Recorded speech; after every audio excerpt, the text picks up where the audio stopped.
The schoolyard was crowded. Hundreds of women, young and old, clutched the hands of their children and found what space they could in the packed courtyard.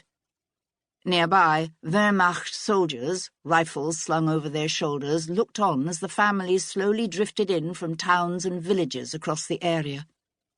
These women had been summoned by order of their new German masters, ordered to bring their children to the school for medical tests. Upon arrival, they were arrested and told to wait. Otto Lucher, commander of the police and security services for the region, watched, relaxed and impassive, his hands resting comfortably in his pockets, as the yard filled with families. Once, Lucher had been Hitler's jailer. Now he was the Führer's leading henchman in Lower Styria. He held the rank of SS Standartenführer, the paramilitary equivalent of a full colonel in the army. But that summer's morning he was casually dressed in a two-piece civilian suit.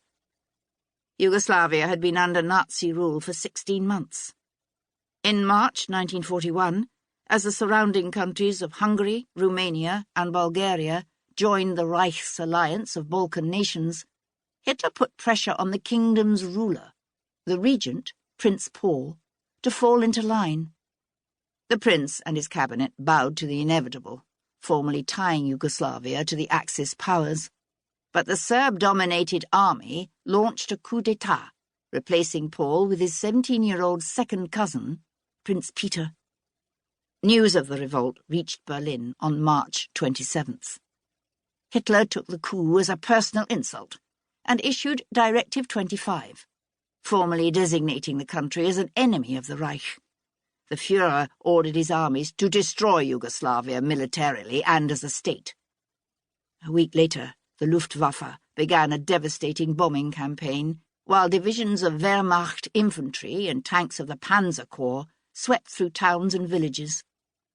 The Royal Yugoslavian Army was no match for Germans' blitzkrieg troops. On April the 17th, the country surrendered.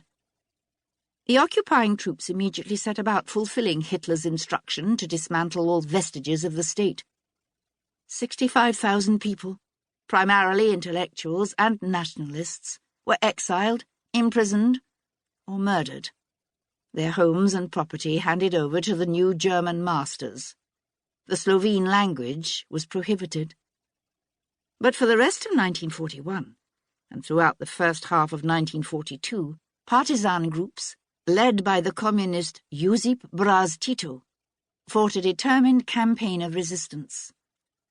Germany retaliated with a brutal crackdown. The Gestapo swooped on fighters and civilians alike, deporting thousands to concentration camps across the Reich.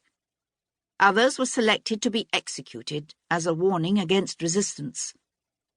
In a 9-month period, beginning in September 1941, 374 men and women were lined up against the walls of the prison yard at Celje and summarily shot. Photographers recorded the murders for posterity and propaganda. On June the 25th, 1942, Heinrich Himmler, the second most powerful and feared man in Nazi Germany, issued orders to his secret police and SS officers to eliminate partisan resistance.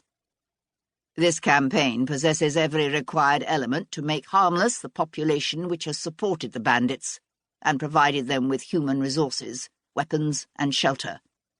Men from such families, and often even their relatives, must be shot, the women locked up and transported to concentration camps, and the children must be torn from their motherland and instead accommodated in the territories of the old Reich. I expect to be provided with a special report on the number of children and their racial values. Against this bloody backdrop, 1,262 people, many the surviving relatives of the partisans executed as an example to the rest of the population, assembled in the schoolyard that August morning to await their fate.